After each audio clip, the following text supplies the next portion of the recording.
These are brand new and there are two in here. Dito sa container van na ito, dalawang Land Cruiser. And then baba. Ayan, talagang brand new siya. Pati sa loob.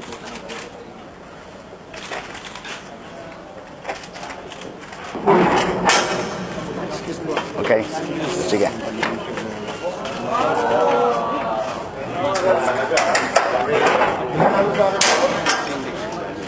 So, ito naman, dalawang Range Rover ito. Parehas na brand new. Pasok po, sir. Halika, Ruby. Yan. Pasok po, sir. Sige, sir. Yan. Yan. So, ito, Range Rover naman ito. Dalawang Range Rover. Yan. Yan. So, there. It's brand new.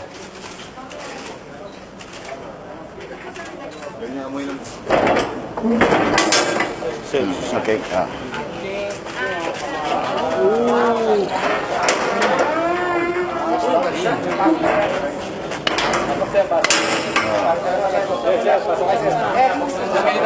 Camaro. So, yeah, ito naman yung Camaro ito, Camaro.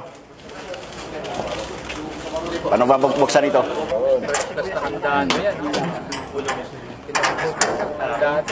Oh.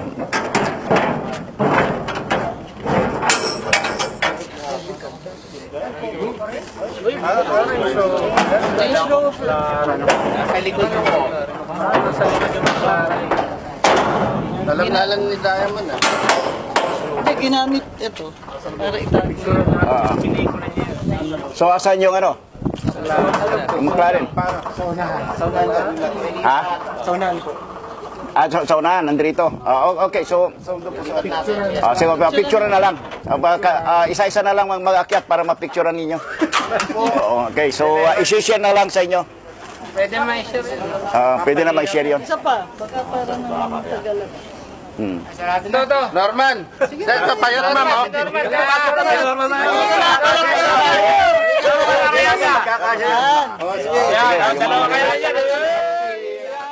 To the luxury vehicles that we have just viewed, yung total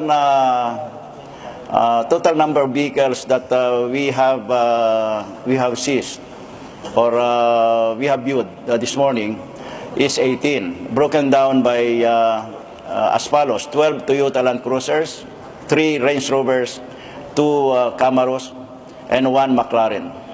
Ang bali total market value niyan is about 107 million. But the total declared value ng lahat-lahat na yan is only 32.8 million.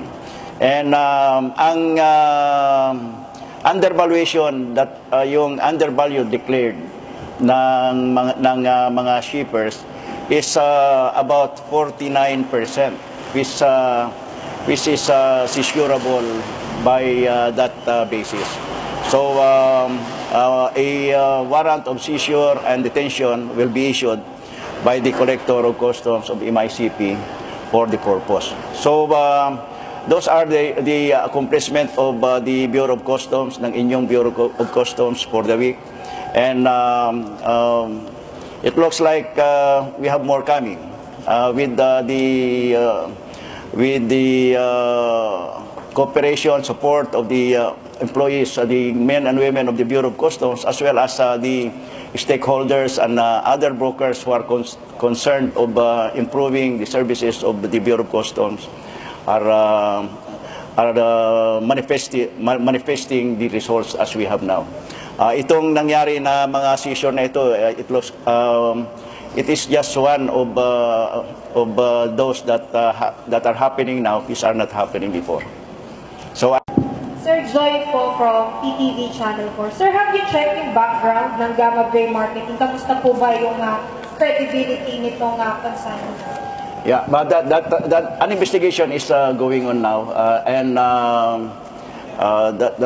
the check of the background will be included in that. the investigation is ongoing, and then we'll give you the result as soon as completed. Sir, June Veneracion from GMA7. Sir, clear case ba ito ng ethical smuggling?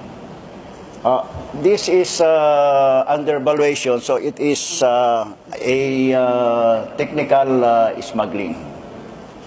Ano po ang remedy ng kung undervalued siya by 49%? It will be a warrant of seizure and detention will be issued. It will undergo seizure proceedings. Ah. It will undergo seizure proceedings. Yeah, that it will undergo seizure proceeding.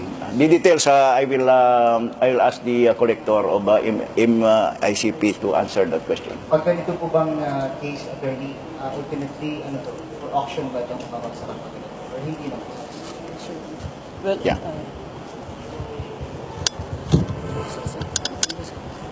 It will depend upon the merits of the case. The law division of the MICP will conduct the seizure proceedings, and the consignee or claimant will be afforded due process, and they will be allowed to present evidence in their behalf. First time offender po ba yung gamit? Yes. Based on our records, yes. This will be their first seizure proceedings. Yep. But as I've said, that will be subject ng investigation, verification, and we'll give you the result as obtained later. Okay. Sorry, sir.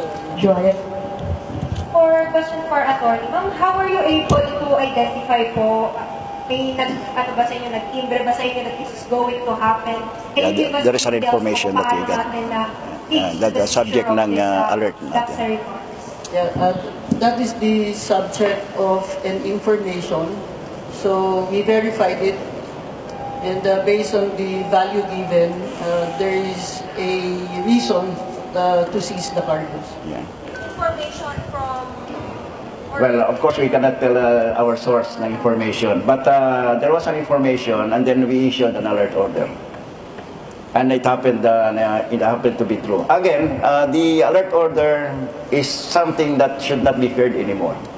Because based on an information, we issue an alert order. But it should be, the verification should be quick. It should be done in 48 hours. And if the information is negative, is not true, then the shipment should be allowed to pass. Dapat ganun yan. Hindi dapat hino-hold ng more than 48 hours yan. And this time, the one issuing the alert order is made responsible and accountable sa kanyang pag-issue and should be able to comply with the conditions that is there in the memorandum that I issued. That means that the verification should be done in 48 hours. Kaya nga hindi na dapat katakutan ng mga businessmen ito. Gawin lang nila ng tama yung kanilang declaration, then everything will be all right. Of course, hindi naman maalis yung mga information na yan. But if an alert order is issued, the verification is quick. Verification if true or not true. If it is not true, allowed to be passed. If it is true, then it will be the subject of further examination and the issuance of a warrant of seizure and detention. Next question from Zia. ABS-CBN.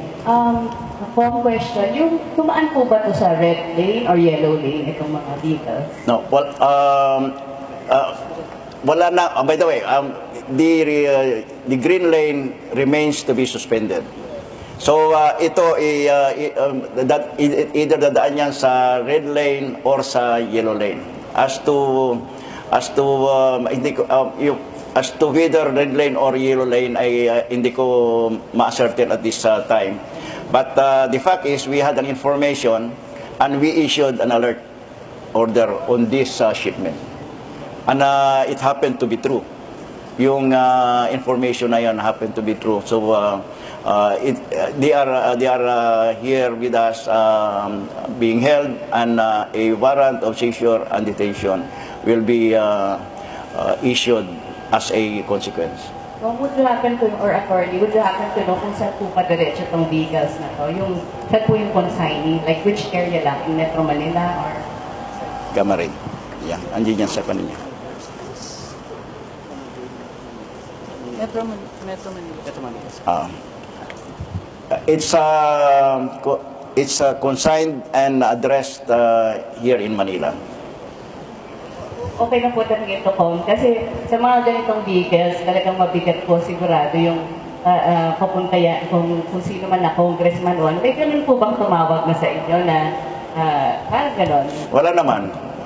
Siguro tatawag sila kung nasa tama sila, pero kung nasa mali, there's no point of calling. Kasi it will go through a process that should be followed. Wala naman, walang tumawag sa akin. Bakit?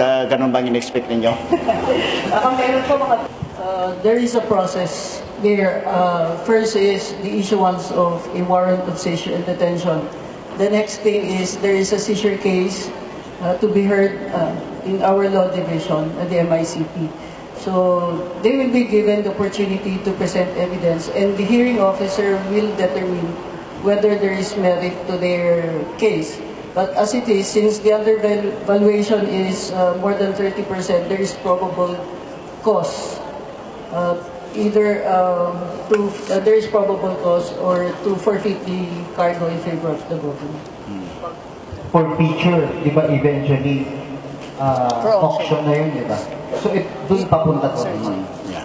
In the event that they could not present material evidence or relevant evidence in support of their case, if the allegations or the evidence to be provided by the government are strong, Atrig means indicative that they're really strong at this point. So they would really present material evidence in support of their case. Otherwise, these subject shipments will be forfeited in favor of the government to be disposed of in the manner provided by law. Yeah. Yeah. And in addition to that, we found out na yung kanilang mga papers doon sa entry report, wala yung ATRIG, which is supposed to be there. ATRIG is an authority to release imported goods issued by BIR. Wala yun. So, the more that we have reasons to hold itong mga items na ito at issue ay warrant of seizure and detention. So, sir, yung consignee nito, no, isosummon. Yes, that will be part ng investigation. Yes, definitely. Mga gano'ng katagal yung process? It should not take long also with the process that I require na dapat expedite things. Hindi dapat matatagal ng 1 month yan. Kung yung mga ibang yung nangyayari before more than 1 month, dapat hindi tatagal. Mayroon kasing mga legal number of days pag-issue ng halimbawa ng summon or subpoena. Then may number of days siya para binibigyan siya ng number of days para sumagot, ganyan. So we cannot do away with those because mga legal requirements sa procedures yun eh. Kaya kung 15 days o 7 days, 15 days, then we have to go by that. So that's why pero I have my memorandum that we should be expediting things, yung process time. Ang hindi ko lang makover diyan ng yung 5 days na yan are those that are covered by yung mga legal requirements ng due process. So yung 1 month na yun, doon malalaman kung pwede na siyang file ng type of smuggling? Yes, that will depend on that investigation. Malalaman natin doon. At after ng period na yun, doon na rin malalaman kung i-auction off by the Yeah, doon na rin niya malalaman. I-monitor ninyo yung conduct ng investigation and progress ng investigation na yan. How it develops. And under my term, you will see that this will be done expeditiously also. Of course, in compliance to the legal requirements of due process.